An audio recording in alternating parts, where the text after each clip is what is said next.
I'm going to tell you a story you've never heard before because no one knows this story the way I know it. It takes place the night of June 12, 1994, and it concerns the murders of my ex-wife, Nicole Brown Simpson, and her young friend, Ronald Goldman. Forget everything you think you know about that night because I know the facts better than anyone. The story you know or think you know, that's not the story, not even close. This is one story the whole world got wrong.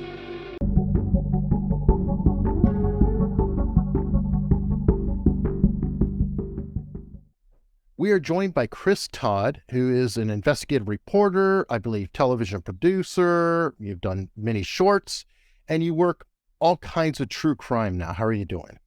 Good. Thanks a lot for having me on. I appreciate it.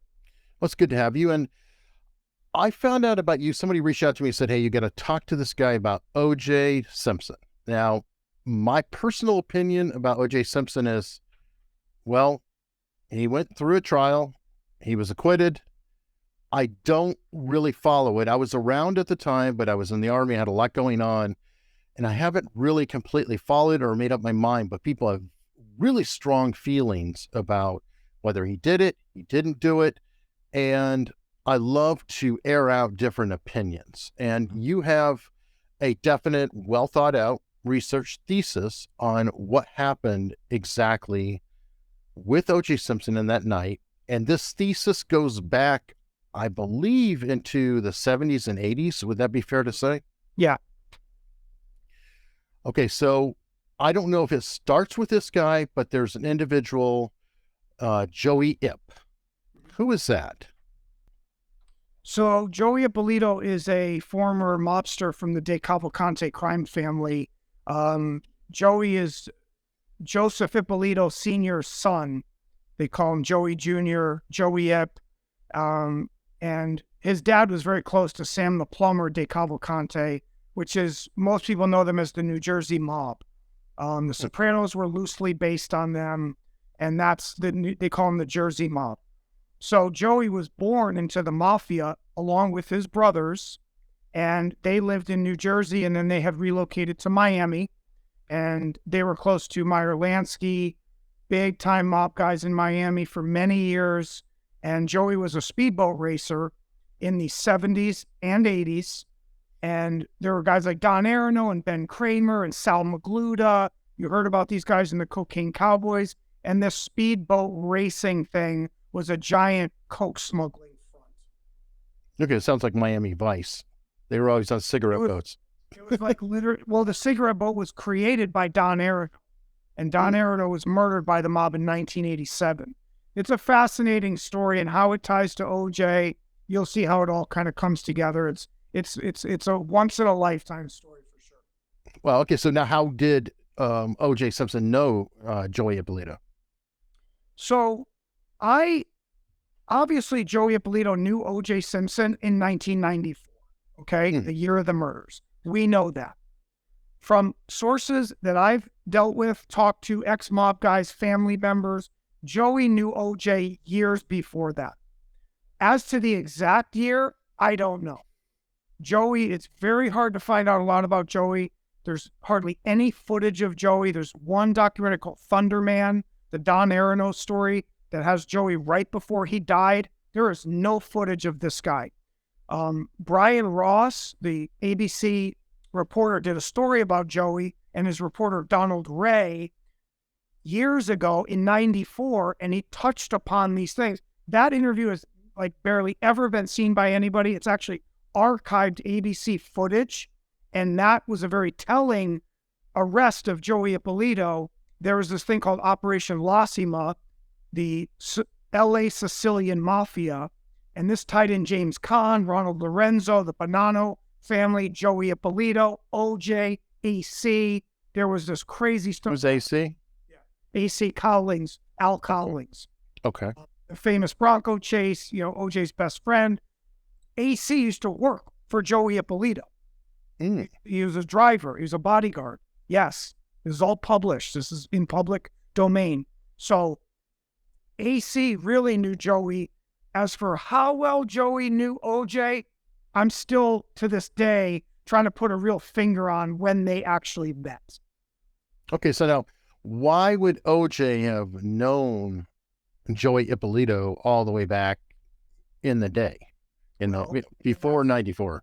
Correct. And in the 70s, why did O.J. Simpson know Mike Militello and Butch Sukarski, okay, who were under suspicion of cocaine dealing? They ran a club in Buffalo when O.J. was the big man on campus in Buffalo. Why did he know those guys? Why did other people come forward to me and tell me, oh, I used to be at the biggest mafia hangouts, and there was O.J. Simpson in Buffalo with the Buffalo crime families? Why is he there?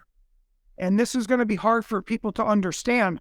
And OJ, through almost his whole professional career, was constantly dealing with mob guys. Not just Joey Ippolito. Joe Stellini, you can look him up. Billy Kehoe. There were all these guys, OJ's very good friends. They were all tied into the New York mob, Miami. And we're going to get to Charlie Ehrlich and Joey Ippolito and how they all met together at Rockingham. And so that's, it takes a minute to get to that. Okay. So in other words, you're saying that it appears that OJ was tied in with the cocaine, I guess, throughout his entire career. And even after he got out of football, when he was doing Hertz commercials and acting and everything else, he was still, was he just involved in that world, or was he a user? What was his status? Both. I have a story about OJ used to own Honey Baked Hams. He was partnered with the CEO. And I have a guy that came forward and said they blew cocaine with them in a limousine. So there's all these people start to come to me and say, oh, I knew OJ did this. And I was there when he did drugs with my friend. And so he was a user, of course, and he was up and down. Look, the guy's like a superhuman. I'm going to be real honest with you. The guy got up at 6 a.m. to play golf every day, okay? He has the single season NFL rushing record still to this day. He did it in 14 games, not 16, okay? He's still alive. He's abused his body, drugs, drinking, women, so the guy's on another level. And to be honest, when you look at old footage of OJ, it's hard to tell he's a drug user. It is. So this guy was a wizard, man. There'll never be another OJ Simpson. There'll never be a case like this ever again. And to answer your question, yes, he was a user. Yes, he hung out with a lot of mob guys, coke dealers, and from Charlie's confession and the story that they write with the producers in LA about Joey Ippolito and OJ, that OJ and AC were being paid to facilitate coke deals. Okay, and we'll get into who Charlie is and everything in a little bit, or jumping a bit. But okay, so yeah, why is it then we haven't heard any of this before? Or maybe I just haven't read the headlines. I haven't heard that, I heard he was all-American guy, everything perfect, Hertz, Olympic torch. I mean, just really, was he Naked Gun, multiple movies. Yep. And then one night everything went scary. From what you were saying, know that he was living a dual life. Is that a fair statement? Absolutely. And a lot of these mob guys lived dual lives. They were super sweet to women and to their daughters. You'd see them and they were super nice. Greg Scarpa, the guy was an animal, okay? There's pictures of him with his arm around his daughter and he looks like the greatest guy in the world. Joey Ippolito had that same element, charismatic, handsome, fun, reckless, and then they are the devil on the other side. OJ's the same way, okay? OJ's exactly the same way. OJ will tell you he beat Nicole once. That's not true. He beat her 5 times, okay? So he always kept up this ruse, okay? And remember this, when you're famous, you carry the torch for the Olympics in LA, you're the juice on the Wheaties box, you can get away with stuff. They don't want to believe you're a drug user, okay? And they're not going to arrest him, ever. And he knew that. That's why he could do it in Buffalo. The cops made comments about the NFL players. There's a lot of cocaine, Cocaine Henderson or Hollywood Henderson. They talk about him, the Cowboys. And you weren't going to arrest these guys for doing drugs. You weren't. These guys were heroes. So it's just almost like Lance Armstrong. I'm a big on the Lance Armstrong story. These guys, they are almost untouchable, okay? In the public eye, they don't want to hear you say Lance did steroids for 7-8 years. They don't want to hear it. And they're not even going to believe it. And a lot of these people today, and you'll see later on, the fans of OJ, they still don't think he did it. And it doesn't matter if I say Ehrlich's name, Ippolito, coke extortion, doesn't matter. My audience and the people that I am trying to talk to are truth seekers. That's who I'm trying to talk to. Okay, so I guess we spoiled it a little bit. You are saying that, yes, in fact, he did do it, correct? Absolutely. And by it, that's the murder of Nicole Brown Simpson and Ron Goldman. Double murder plus a 30-year cover-up. Okay. And you document a lot of this in a book, I believe, called Ron's Revenge, which is interesting choice on that. Did you name it that because you felt that Nicole Brown Simpson has been covered a bit more and that Ron might be overlooked? I'm just curious your choice. That's a good question. That's partly it, yes. The original book was called If We Did It, which plays off of OJ's book, where he admitted he had an accomplice in chapter 6, and that was called If I Did It. So the first version of that book is called If We Did It, How OJ Simpson and His Accomplice Walked Free. I redid the book. I added some stuff. I learned new stuff every day. I wrote the first book 3 years ago. I've learned a lot since then. People have started to come forward, and I renamed it Ron's Revenge. Basically, I connect more with Ron Goldman than I do with Nicole, okay? I was a tennis player. He was. I was a waiter. He was. I got caught up in the drug game too. I see this case through his eyes, okay? He wanted to be an actor, so did I. He went to Hollywood. He's on the show Studs. All right. Right next to me is Ron Goldman, a 23-year-old tennis pro. Give him a big hand for coming down here. All right. He was also recruited into other roles. So was I. And I saw this kid, and I saw this kid who was in the wrong place at the wrong time and did not deserve to die. And so I've allowed kind of his spirit to solve his own murder, okay? Because the media has not allowed us to talk. They have not. And I challenge any reporters, they want to come talk to us and they want to do a live debate or a debate, come to us. They have blocked Ron's story for almost 30 years. Now, granted, they didn't know there was an accomplice, and they didn't know that till about 2019. So it's been 4 years of blocking his story. Okay. Now, let's go in. I guess we'll fast forward a little bit, but who is Charlie Ehrlich? Sorry. Charlie Ehrlich is O.J. Simpson's murder accomplice. Okay. Now, can you tell me about him other than that? Who is he? Of course. Where is he from? Give me a little background about Charlie. Charlie Ehrlich was a mobster with the Genovese crime family, also related to the Meyer Lansky crew. He was essentially almost born into the mob also, okay? He confessed and did a story, a book, a screenplay, and an audio confession tape with a very good friend of mine in Hollywood. They brought me in to meet him, to pitch his project, and I did for 2 years. Okay? Charlie is from New York City. He relocated to Miami. He's lived there ever since. And he used to go back and forth from Miami to LA, working for Joey Ippolito, as he calls himself in here, a ghost, which is a drug term for a guy behind the scenes running all the stuff that you don't know about. Okay? And Charlie still is alive today. He lives in Miami. And, he's not a bad guy. I'm not going to bash him. Obviously what he did is wrong. And they're never going to reopen the OJ case. He's not going to go to jail. It's a story that I think the world needs to know. And he came forward. I had no idea who he was. So, in short, Genovese crime family, Meyer Lansky crew, his stepfather worked for Meyer Lansky, and Vincent Allo, who they called Jimmy Blue Eyes. That was his real name, Vincent Allo. And he was very close to Meyer, and he's in here also, Jimmy Blue Eyes. And so it's just Charlie wanted to come forward, not necessarily to admit to murder, but to admit, I was with O.J. Simpson. O.J. did it. I'm sorry I got rid of the evidence, the shoes, the knives, the clothes. There's 2 knives. There's not 1 knife.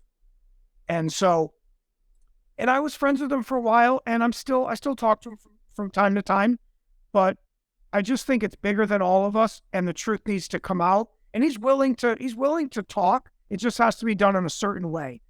Obviously it's slippery slope.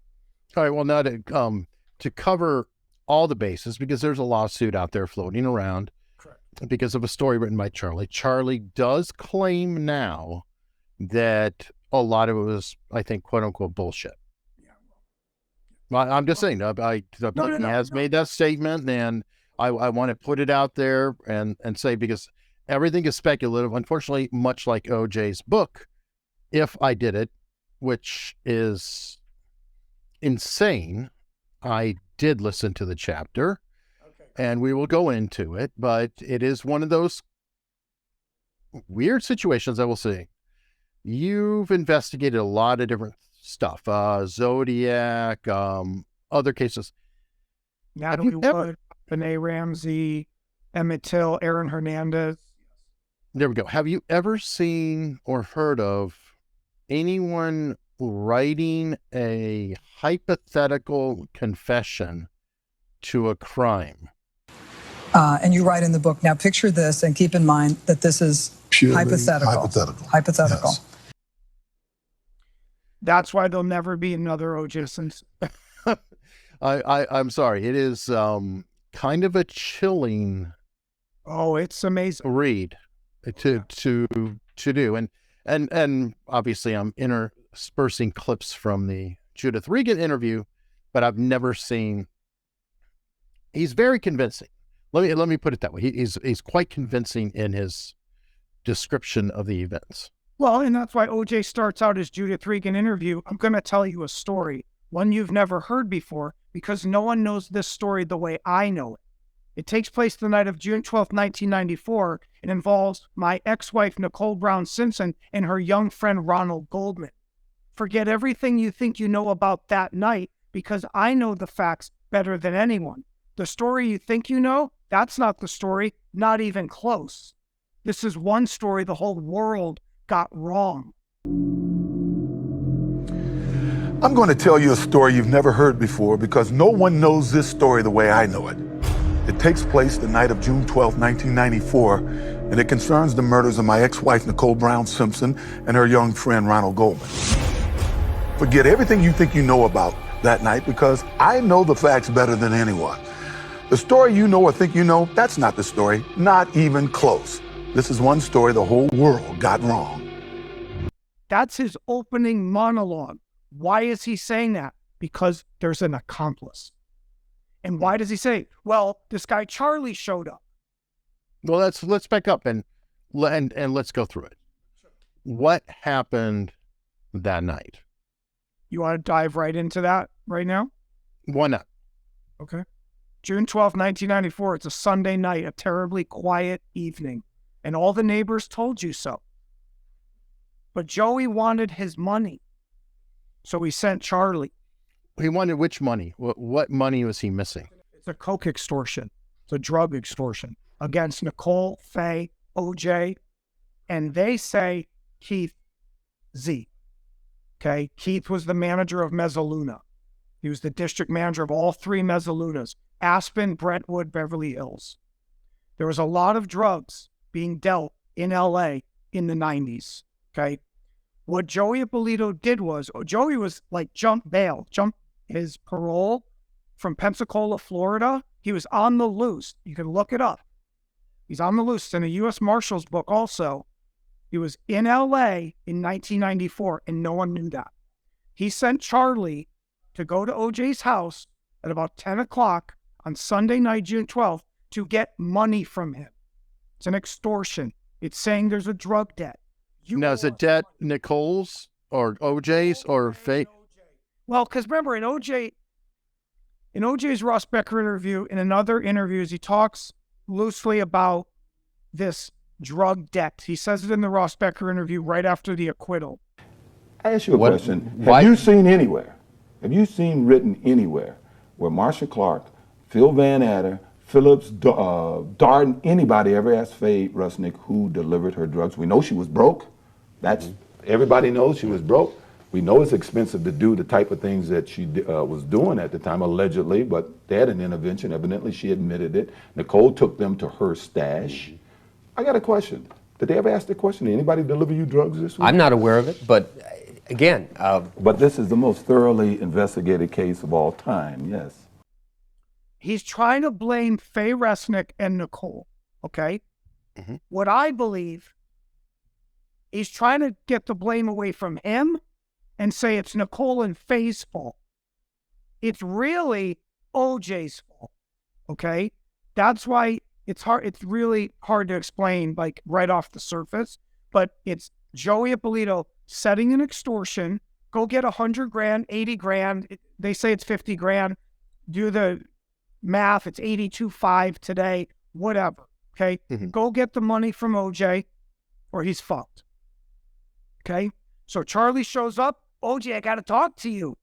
And OJ tells you in his book, this guy Charlie showed up, a guy I had recently become friends with, and he wasn't smiling. I said, Charlie, what's up? Oh, I got a problem. Joey's got bosses.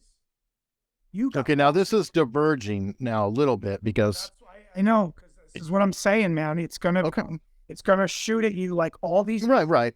I just want to cover, both sides. Sure. So in OJ's chapter 6, I think he said that, or it was implied that Nicole may be doing some kinky activity or something. Hiding the coke angle. So he's saying it's a promiscuity issue. So OJ tells you, Charlie's sedan, I see a sedan go by the house. I'll play it your way for a minute.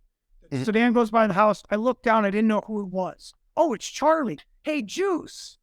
Charlie yells to him, hey, Juice. He comes to the gate and OJ says, punch in the code, 3232*.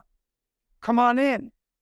I didn't want to tell you, OJ, there's some really kinky stuff going on with Nicole and Faye. I was at dinner the other night and I heard these guys talking about it. You're not going to like it, he repeated. Just tell me, I said, already riled, before I get pissed off. Charlie took a step back like he thought I might hit him or something. A couple of these guys at dinner tonight, I guess they didn't know that you and I were friends, he began, tripping over the words. They started talking about this little trip they took to Cabo a few months back. In March, I think it was. And about these girls they partied with. Yeah? Charlie took a moment. It was Nicole and her friend Faye, he said. I'm listening, I said. I tried to stay calm, but I was fit to explode. There was a lot of drugs and a lot of drinking, and apparently things got pretty kinky. In the book, the hypothetical is Charlie pulls that up. Charlie. This guy Charlie shows up, the guy who I had recently become friends with, and I don't know why you had been by Nicole's house, but it told me you wouldn't believe what's going on over there. And I remember thinking, well, whatever's going on over there's got to stop, right? That's not true. That's the ruse. Okay, they're trying to re-victimize Nicole and Faye in a loose way. It's their fault. Remember, Faye lived with Nicole at this time. They think she's there. Okay, she kind of rehab. Yeah, she fled to rehab 2 days before. So there's. And then in Charlie's play, he's the one who said, no, he was there to collect. In this, the minute by minute scene of we call it the June 12th pages, it is a drug debt. Okay. It's not a premise. Yeah. It's saying you owe us money. Joey has bosses. They want his money. I need to get it from you. And OJ flips out. Why are you squeezing me? Why are you telling me? He freaks out. He threatens to throw the golf club through the Bentley window. It's all in there. Like, it's all late. Charlie tells you the story of like how this OJ was fuming. So the promiscuity angle has to be wiped away. It's actually a drug angle. But to give OJ it out, to give everybody it out here, it's an extortion by Joey Ippolito. It's not a debt. It's like, this is what Joey did. Joey had guys get killed. I know people that were set up by Joey personally. They're older now. They've told me the stories. Even Joey's own brothers say he was a snake. Okay? His brothers didn't trust him. So this is what he did. So unfortunately, OJ was being set up. Where's OJ going to go? Seriously, what's he going to do? He's going to tell the cops that he's being extorted for coke money? No, dude. No. Okay, so then he went with Charlie to the house. Charlie alone. Supposedly Charlie's alone. We have some weird issues that there might be someone with Charlie. It's not Joey, though. Joey is not there. It's Charlie Ehrlich going to OJ's house. Has Charlie talked about this at all, or he just said it's alone and didn't discuss it more? Did he mention it? He wrote another person, or he wrote just them? No, just him. Oh, okay, that's what I just want to clarify. Sure. Making sure I get the sources correct. Yeah, and in my head, when I have two sources that came forward and said there's a third assailant. I'd vetted it. I've tried. I've asked Charlie. He won't. He clams up. The other producer, my good friend, he won't talk about it. I don't know if it's true. There's some stuff from Kato Kaelin, an ex-producer of his, says Kato said there were 3 people. I don't know. I really don't. Yeah. So I just talk about Charlie. Okay, perfect. Okay, so Charlie and OJ then go to Bundy Drive. And OJ tells you in his book, in his interview. So we get in the Bronco. I'm broad stroking this. So we get in the Bronco and we go over. He's Right. telling you. And he did say Charlie. And he said Charlie in me. He says his name, Charlie. Yeah. Me and Charlie went over there. And Charlie looked at, I pulled out this knife and I said, look at the blade. It's in the book. And you put on a wool cap and gloves. In the hypothetical, I put on a cap and gloves. Right. Yeah. And you reached under the seat for A knife. I always kept a knife in the car for the crazies and stuff because you can't travel with a gun. And I remember Charlie saying, you ain't bringing that. And I didn't, right? But I believe he took it. Charlie took the knife. Yeah. In the book. Yeah. Yes. See, when I tell the story, I'm going to fluctuate between the book, if I did it, and the Judith Regan interview. Okay. The people are going to hold me to like everything I say, okay? Because they're lost. Okay? But, so when I tell it, I'm going to go back and forth. So OJ pulls out a knife and goes, look at the blade on this thing. And Charlie says, you ain't taking that in there. What are you doing? You look like a psycho. You got the burglar cap on. You got gloves on. What are you doing? And OJ says, all right, you're right. So Charlie took the knife in the book. That's what OJ tells you, right? Okay. So OJ pretends like he goes into the crime scene. I go there and I see there's candles and I can hear music. And when I'm there, a guy shows up. I can see that it appears like Nicole had candles all the time. She really did to keep her overhead down, I think. And music was on. And while I was there, a guy shows up. And Charlie followed this guy in and he brought the knife. As things got heated, I just remember Nicole fell and hurt herself. And then Charlie gets in the way and says, we got to leave. Because OJ slugs Nicole. And I think Charlie had followed this guy in, wanted to make sure it was no problem. And he brought the knife. As things got heated, I just remember Nicole fell and hurt herself. And this guy kind of got into a karate thing. And I said, well, you think you can kick my ass? And I remember I grabbed the knife. I do remember that portion, taking the knife from Charlie. And to be honest, after that, I don't remember, except I'm standing there and there's all kind of stuff around and What kind of stuff? blood and stuff around. You know, I hate to say this, but this is hypothetical. I'm sorry. Right. I know we got to back up again. It's okay. And OJ places Charlie at the crime scene, in the crime scene. And Charlie also places himself in the crime scene also in his confession. So they're together, yes, but there's actually 2 knives. There's not one. OJ's trying to confuse you like, well, Charlie took the knife. So then when Charlie showed up and he brought the knife, I remember I pushed Charlie out of the way. I grabbed the knife in one deft move. Ron Goldman was in a karate stance. I said, you think you could kick my ass? And I pushed Charlie. I grabbed the knife. I do remember that portion, taking the knife from Charlie. And then the rest, I don't know. Okay, now let's back up a little bit because there are significant facts in there. Like Ron Goldman wasn't just in a karate stance. He was a triple level black belt, not a complete slack in terms of fighting, from what I understand. People always write me and ask me about, couldn't Ron Goldman beat ass? Maybe. I don't know what level he was, but like, he's not. But in fairness, well, I mean, I'm not saying that. I'm also, he's not an all-American, top tier, bleeding edge level football player with more speed than 90% of the humans on the planet. So it's not I get all that, but still, he would be a problem. Sure. If he's scared, anybody who's in the corner scared, even somebody who doesn't know martial arts, can be potentially a problem. Sure. And his hands were scuffed up very badly, from what I understand. Like he was fighting, right? But OJ didn't suffer any kind of scarring. So, well, I just watched Kamaru Usman fight Rocky, his nickname's Rocky, Leon Edwards. And when you interview both of those guys, it looks like they just came out of the beauty salon and they just punched each other in the face for 5 rounds.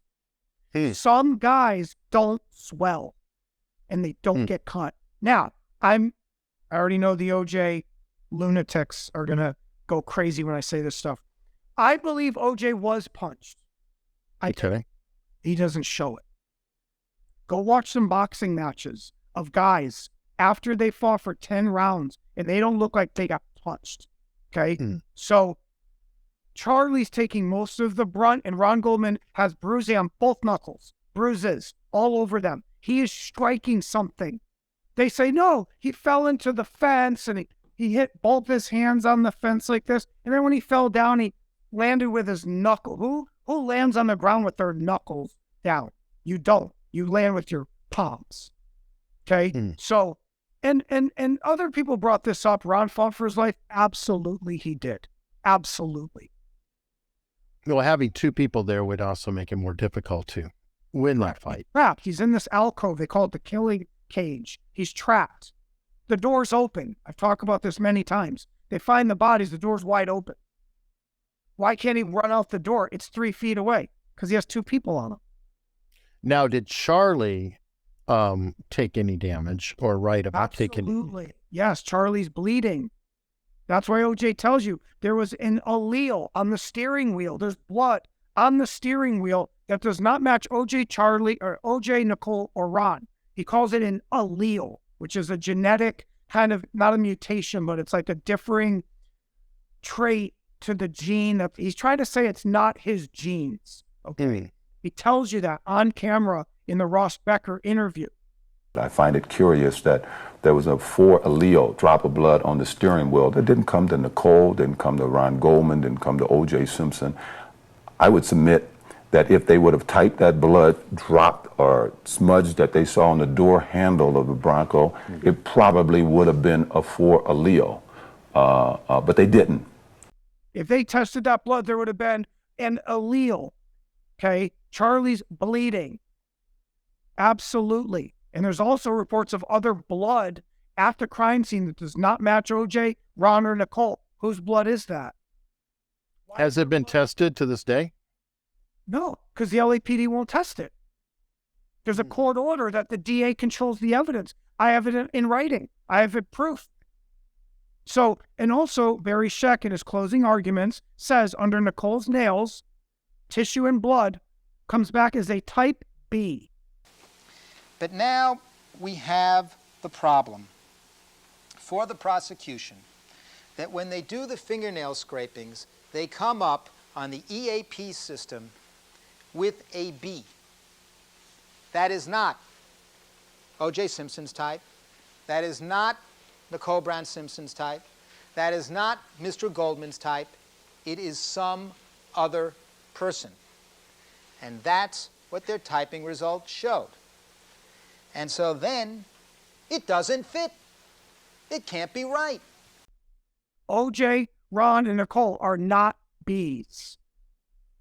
Whose is it? Did she scratch Charlie? I talk about that in my book. Did she scratch Charlie? Or is she fighting for her life? Is Charlie stabbing Nicole? I think OJ only. Charlie does not tell us, like, who's stabbing who. That would put him in jail, okay? There's a tape that people need to get that tape, and I know who has it, and I don't know what's at the end of the tape. I wish I did. You know, if I did know, they didn't trust me enough. They knew I would sing like a canary. Your thesis then is that OJ and Charlie potentially stabbed Ron Goldman. And I think you've stated that there are 2 different knife types that were found, or wounds that were found on there. Single edge and a double edge. Dr. Irwin Golden tells you that, testified in the preliminary hearing, and then he was kicked off the case. He was the actual coroner. Marcia kicked him off the case because he said there were 2 knives. Go watch. It's on tape. The guy was very bright. Regarding the knife wounds, is it your findings that there were 2 types of knife wounds on both victims?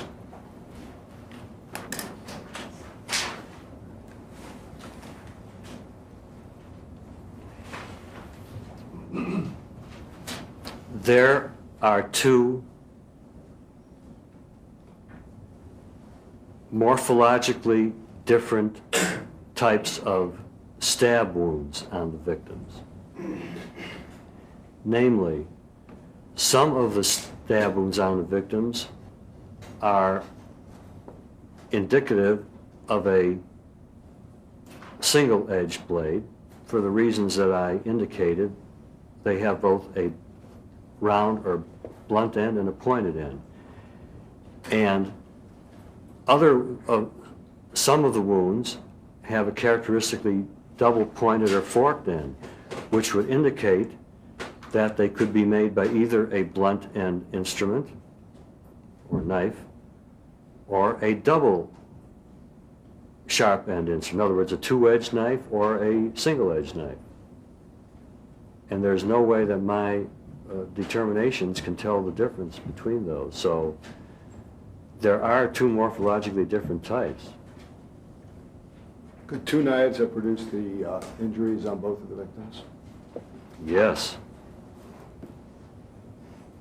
I've read the autopsies 100 times. I still am trying to figure out the terms he's using, okay?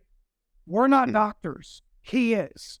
He was the coroner. He did the autopsy about 10 to 12 hours-ish, 8 to 10 hours after the murders, okay? Dr. Irwin Golden. He said there were 2 knives. There's 2 morphologically different types of stab wounds on the victims. He says both. To me, through my research investigation, I see 2 definite double-edged blade wounds on Ron Goldman. 2.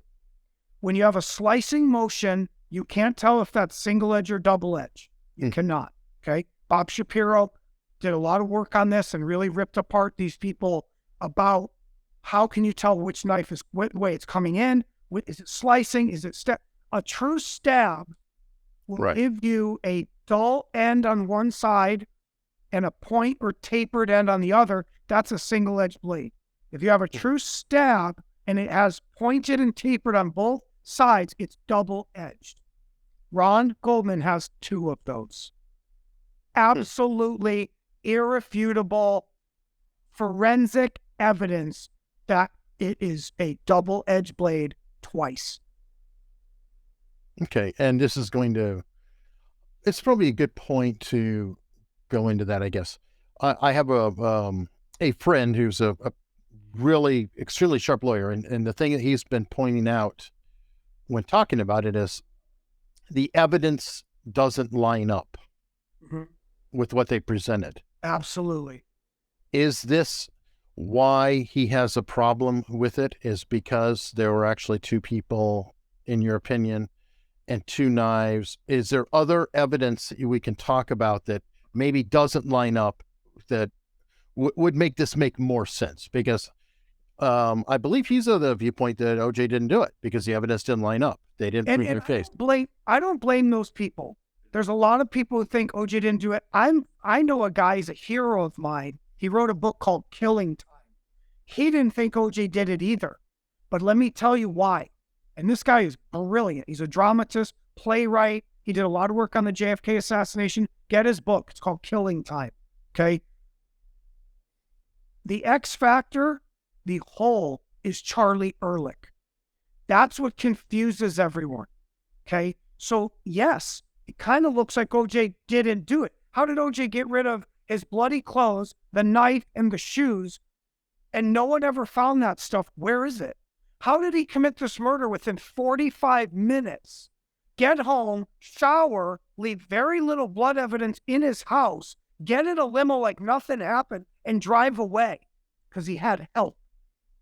That's why Dr. Michael Baden says on camera, on tape, you can look it up on YouTube, I believe there's two perpetrators. There's one person's getting rid of the evidence while someone else is cleaning up.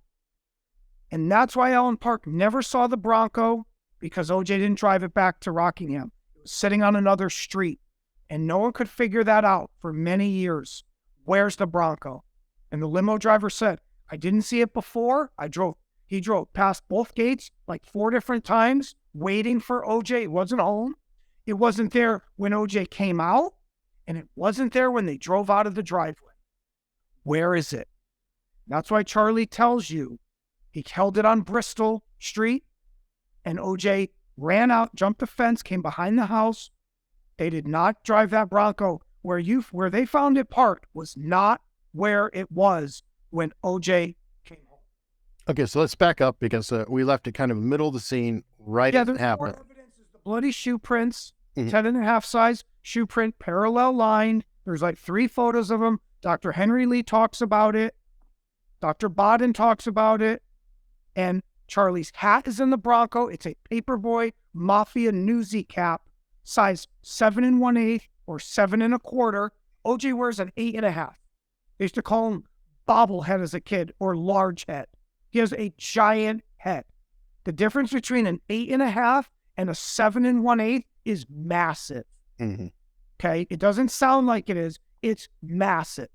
Okay? So there's Charlie's hat in the Bronco. Why'd they never talk about it in the trial? Where's that? Why not? They have pictures of it.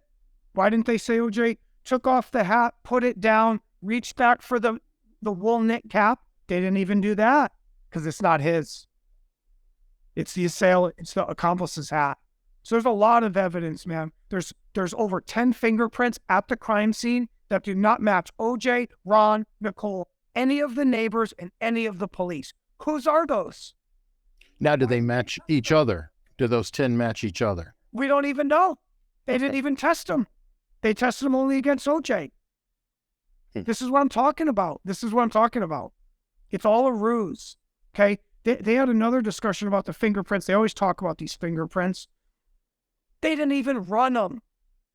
Charlie was arrested years before 94. They had his fingerprints. He was arrested in 1985. Nancy Grace prosecuted him in Atlanta for dangerous drugs and assault weapons. They have his fingerprints. Run them. The Nancy Grace? The Nancy Grace in here. That is ironic. Oh, yeah. You know, Nancy Grace knows him. She called him Charlie Tuna. His nickname was Charlie Tuna. He was a Quaalude dealer and a Coke dealer. And he admits to that. He went to jail for 7 years. He got a 20-year sentence. And Nancy Grace's first case was his. And she wrote about it in her book, Objection. Look it up. Amazing. Okay, so back to the scene, though, because we've got it. The murder just happened, so both people have been killed. I don't want to go into the grisly details. Obviously, it's YouTube. What then happened? They both perished. In OJ's book, he said he wakes up from like a fog or something. He was covered in blood, my shirt soaking wet. Right? So he wants to skip the murder part, right? But he just admits, he just kind of excludes that and then picks it up. Charlie was panicking. Charlie was saying, oh my God. Right. I told Charlie, we got to get out of here. He says it in his Judith Regan interview, and he says it in the book. Charlie's panicking. Jesus Christ, OJ, Jesus Christ, let's go. We got to get out of here. And OJ says, I just felt like stripping my clothes down. I don't know why. I looked in my shoes. I saw the shoe prints. I ripped off my shoes, and I stripped down my clothes. And I believe Charlie stripped down partially also. I don't know if he did so much. OJ does, okay? And in the script, in the confession, and OJ tells you in the book and in the interview, okay, they bundle all the clothes up into a bundle. They find a dime and a penny in Nicole's driveway, like change falls out of somebody's pants. The police later find a dime in it. Okay, just A dime and a penny. And there's no more footprints outside, right? Because OJ's shoes are off. See, the shoe prints stop by the gate. When you go outside of the gate, there's no more bloody shoe prints at all. Okay? So I can't explain everything because there's a bloody shoe print supposedly in the Bronco on the passenger side. Now, if that's Charlie's shoe, should there be some more blood evidence of a shoe? This is what I mean. Like there's, this thing's cloaked. It's like a magic. There's a lot of stuff you can't figure it out. The blood on the back gate. Could you have set the bundle on the floor and the shoe was revealed? That's possible too. The way the producers say it and the way Charlie says it, he's holding the bundle on his lap in the passenger side and it's touching the console. Because when I first met them and became involved in the project, they kept talking about the console of there's like this half moon arc of blood. And they're trying to say, because he's holding a pile of clothes. Okay. So that's how it's really, they didn't want to tell me too much in the beginning. Like, because I said, well, did he murder them? Like, no comment. Let's not go there. I'm like I kind of rolled my eyes like, what is this? Like, what's going on? Like, so, and OJ tells you, I gave the stuff to Charlie and I told him, you got to get rid of this. This can never be found, ever. And he leaves them in the Bronco with the knives, the shoes, and all the bloody clothes. That's why OJ enters back with boxer shorts and socks. And they never find his boxer shorts because he takes them with him to the airport in that bag that nobody wanted to touch, the small bag. And a guy comes forward that he was at LAX years later and goes, I saw OJ stuffing something in the garbage can. That's his boxer shorts because they find his socks on the floor in his bedroom. Okay, so then they together drove, I guess OJ drove and Charlie rode back to OJ's place? Yes, within like 3 minutes. That's when they almost hit Jill Shively. They go screaming, no lights on, which was stupid.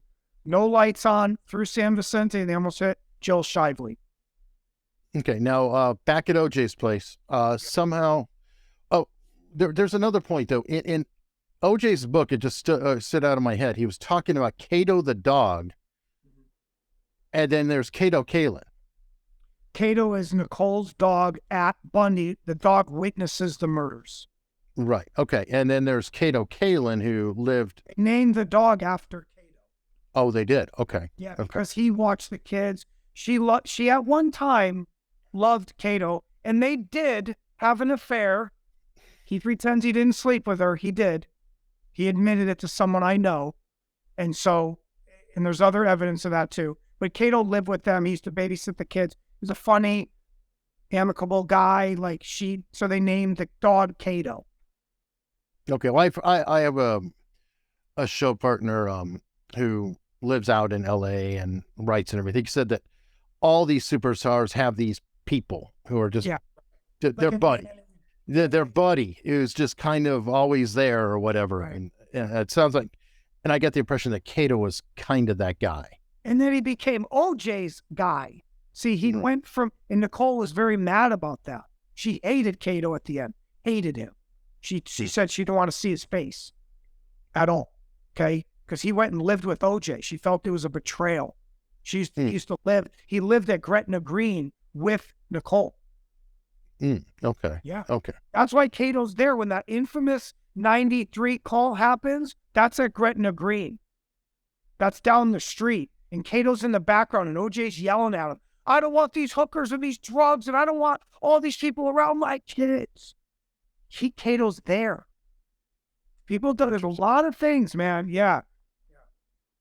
Okay, so back at OJ's, I think you had mentioned in one interview that Cato was somehow possibly We'll go into that after. He's after the fact. Well, Cato, so OJ, when he goes to the house and he bangs on the wall, he bangs on Cato's wall to come out and help him. He's not crashing in the air conditioner. That is a farce. He's signaling Cato, come out. You need to distract the limo driver. The limo's there at the gate. OJ knows that. So Cato comes around the house with the flashlight. Oh, and he didn't see anything. Bull. Okay, now the Bronco at this time, I'm guessing, is parked. Okay, a couple blocks away or something. And so OJ. Parallel. Just picture Rockingham. It's parallel to Rockingham. Okay. And then OJ ran into the house. I told Cato. Now, was he in the house beforehand, or was it before he went in? Hey, Cato, go take care of this. He's outside in the back of the house, and he bangs on Cato's wall in the back there's a tiny alley behind the house, and he bangs on it, and Cato comes out with a flashlight and comes and sees OJ behind the house. But he lies about that in his trial testimony. He never admits he saw OJ. And they asked him many times, why didn't you walk back there? I just didn't. He couldn't walk back there because OJ's standing in front of him. Okay. Yeah. So, and now is it after that OJ goes in and changes? And where's Charlie? Charlie's just sitting in the Bronco? Sitting in the Bronco, covered in blood, with all the evidence. Imagine that. Imagine him sitting there. Like, what if cops come here? What if the cops come to OJ's house? He's screwed. Like, there's 2 dead bodies, okay? Luckily for them, they didn't find the bodies for like an hour and a half. Literally. Right. Even with the door open, they didn't even find the bodies. So the dog got loose and somebody found the dog. So they were lucky. They got blessed. There's no cops. It's quiet. He's sitting there. OJ's doing his dance. He's showering. Cato goes up to Alan Park. Hey, what's up? Still doesn't let him in. And Alan Park's like, what's going on? Like, let me in. And he won't let him in. And then OJ calls, I overslept. And OJ buzzes him in. It was all a setup. Like, OJ was trying to and that's why Alan Park says, they ask him, how long after you saw Cato killing the white male in the driveway walking towards you, did you see the black 6-foot, 200-pound figure? You know what he said? Simultaneously. Yeah. So there's no time. It's like one and then the other. It's like this. And he sees them behind. He sees the lights. So there's lights in the driveway. He sees a black man walk through the front door. Cato can do what he wants. He's trying to come back in the limelight. He wants to counter anything I say. Come find me, and we'll do it on television, or we'll do it in a podcast. So there's a lot of stuff. They say Cato saw Charlie bring the Bronco back to Rockingham after OJ left. I don't know. I mean, I wasn't there. I try not to research too hard or believe too much of things that seem really far-fetched. Did Cato? No one knows that. Okay. A friend of Cato's said Cato confessed to him that he helped Charlie get away with the Bronco. And when the guy told me his name, he called him Charleston. And I never told him what the accomplice's name was. How did he know his name was Charleston? Oh, that's his full name, Charleston? Well, no. Yeah. Oh, okay. You know, sometimes someone will say a name, you'll forget their first, you won't. Sure. Charleston, Charlie, Robert, Richard, sometimes you don't remember. Yeah. So, and I was like, wait, what'd you just say? He said his name was Charleston. No, Charlie. He's like, oh, okay. I'm like, how did you know that? That's when I started to believe this guy. I was like, whoa, nobody knows that. He says Cato told him. He's waiting on a date in his underwear outside, and the Bronco pulled up. Cato has to answer to these things at some point. He's going to have to answer to them, and we'll see. I don't know. This lawsuit with Ehrlich and we don't know what's going to happen yet. So, but staying on after the murders, yes, OJ gets the clean getaway. There is blood in his sink. There is a blood smear on one of the light switches. There is 3 drops of blood in the foyer. There's 6 drops of blood in the driveway. There is blood evidence there. That is OJ's. There's not a lot, okay? Because all the conspiracy people try to say, there's no blood in the pipes. There wasn't blood in the pipes, but there was blood in the drain. So, like, they cherry pick, like, what they want. Really, it's a whole nother story to, like, go talk. Well, there are some who said the cops were perfectly on point with that, too, and may have. And then that causes some of this, too, because could it have been deposited by OJ, or was it somehow... If you open the place there with the blood right now, I'll tell you, the people going to watch this, they are just cracking a beer, pouring the wine, the Furman glove planting, the EDTA, Steven Singular's book. Dude, we could talk for weeks about the blood. Like, no, dude, it's like, make your head explode. Like, well, as I told you, I am not well informed and I don't have a definitive decision on anything. I'm just interested in it and following up. Sure, of course. Okay, so then OJ manages to get in the limo, boom, off to the airport. He goes on to the rest of it, and then he seems to talk about in the book, you know, who he's, the phone calls, everything. That seems to all probably line up and is probably substantiated, I'm sure, on both sides. You know, the police called it a certain time. I'm sure there's a record that the police called, and you know, all that. And that is I will say, an oddity in the book too, was like once he got past that point, it was this like he was an innocent. I don't know. It was a weird compartmentalization between that scene and then just like, okay, talking along. Okay. And I got the phone call and I was like, oh, what happened? Oh my God. Are you serious? Oh, it is a very peculiar thing.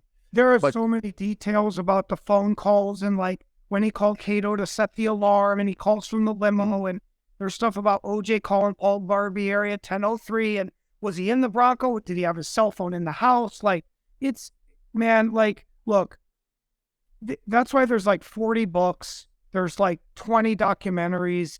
The truth still hasn't come out. Like, this thing is going on. And for OJ to come back on Twitter and go to the Nelk Boys, and Cato's got a podcast now, it's like, don't you guys want the truth? Don't you want the truth? I'm just talking to your audience. Don't you want to know the truth? Sure. It's way better. Well, and actually, on that note, to wrap it up, it's not up to me. It's not up to Chris. What do you think? I do want to know below. What do you think? And many of you are going to be well researched on this. Some of you aren't. Hopefully, I've given another view with Chris, another voice into this. Now, Chris, you also investigate other crimes, and I'd love to talk to you possibly about Natalie Wood, for example, and maybe some of the other ones that are not necessarily as famous, but they're equally important in their own rights. Yeah, I mean, I recently was on Court TV and News Nation about the famous child murder case. I don't want to say the name to distract from this. And I did a lot of work on that, and I wrote a book about that. And I've worked on Natalie Wood for over 5 years, and Natalie Wood definitely deserves justice. And all 3 men on that yacht need to be called out for sure about that night. All right. Well, I'm going to put a link to your book below so everybody can, parse through it and also much more detail. Yeah, I'd like to make a statement at the end too. Please go ahead. So people that want to make comments and they want to talk about this, you can do it directly to me also. If you write to me at an investigatorla19@gmail.com, investigatorla19@gmail.com, I give free copies of my book. And I also have conversations with people. I usually give people at least 30 minutes on the phone if they want to have a conversation. Look, if you want to make comments about me and you want to say stuff, say it to my face. Because I already know you guys are going to come in the comments. You want to talk about it, say it to me. Don't disrespect the podcast host. and don't disrespect what we've put in. A lot of time is way more people than just me that are involved in this. That's all I ask, and I'm asking you politely. Thank you so much for your time. I appreciate it. All right, very good. Chris, thank you so much and hope to see you soon. Thank you.